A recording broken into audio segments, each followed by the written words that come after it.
everyone, and thank you for tuning in to our Mental Health Matters segment.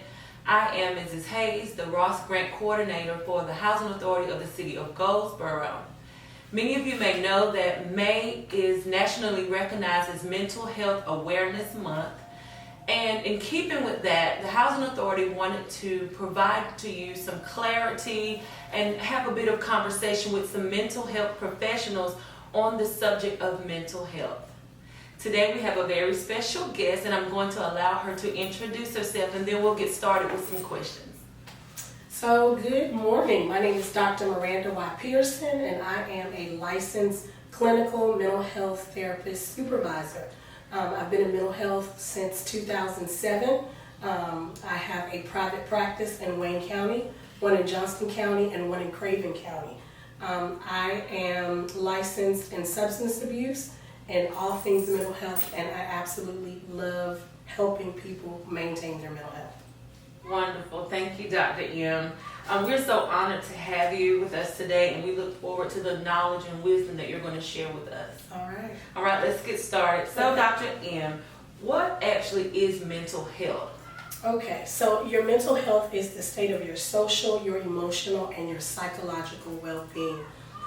It determines how well a person functions. It determines how well you act, you feel, and it also determines how well you handle stress, relate to other people, and how well you are able to make decisions. Awesome. Okay, so is there a difference in the terms mental health and mental illness? Absolutely. So when you are suffering from mental illness, you have problems with thinking, your moods, your behavior, and in making decisions. And so that's the major difference. Okay.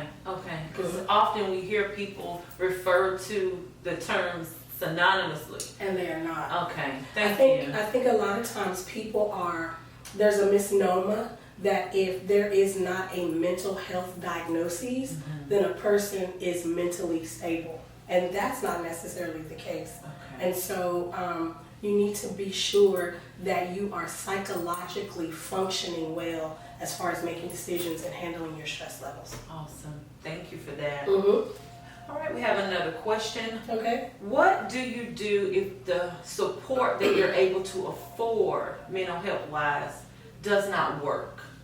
Okay. What do you do when the support you're able to afford mental health wise does not work? In my profession, I've seen that what happens in most cases is clients don't really follow the prescription or the tutelage of the counselor. Sometimes when you get a mental health counselor, it may not be a good fit for you. There may not be positive regard. And so I would say keep trying. Okay. Don't just go to a counselor one time and stop. Make sure that you are able to keep looking. There's a perfect fit out there for you somewhere. And then utilize the resources that are in your community. Maybe you can't afford individual counseling right now. You can do group counseling. You can do counseling online. There's lots of groups and Facebook groups. Or you can utilize maybe church resources if your church has it. But there's lots of things you can do if you don't think that going to a counselor is affordable for you at the moment. Okay, those are good resources. Yeah. Thank you for sharing that. Yes, As many that are in like maybe the lower income brackets can't afford certain types of counseling. So group sessions and things of that nature are really good for And you. make sure that when you call counselors, you ask them if they have a sliding fee scale, Okay. or if they're doing free sessions. There's some counselors that do free sessions. I offer free sessions for some of my counselees. It just depends. So just ask. Don't be afraid or ashamed to ask. Is there any free resources out there for me? Awesome. Thank you. Yes, ma'am. All right.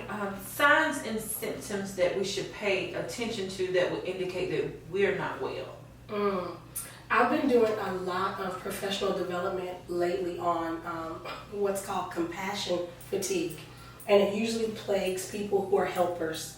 And so when you discover that you're kicking the dog, you're biting the cat or you're yelling at your husband or fussing at your kids, you might need to sit down and see if you are stressed out.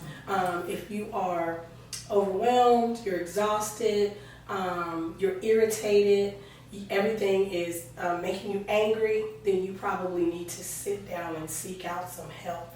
And again, just because you're stressed out or you have fatigue doesn't necessarily mean that you have a mental health illness. This is about mental health wellness. And so don't be afraid to get help. Don't be afraid. Yes. All right, so we thank you. Yes. That's all that we have for this segment. We hope that she has said something that has enlightened you. If you have any further questions, she has phenomenal resources. And again, I'm going to allow her to let you know how you can contact her for help if you may be in need. Yes. So you can go to www.divine, DIVINE, APPT 4 and the letter U, that's the number 4 and the letter U.com. And on the website, you'll be able to fill out a form. It comes directly to my inbox for my email, and I will contact you when I get that form.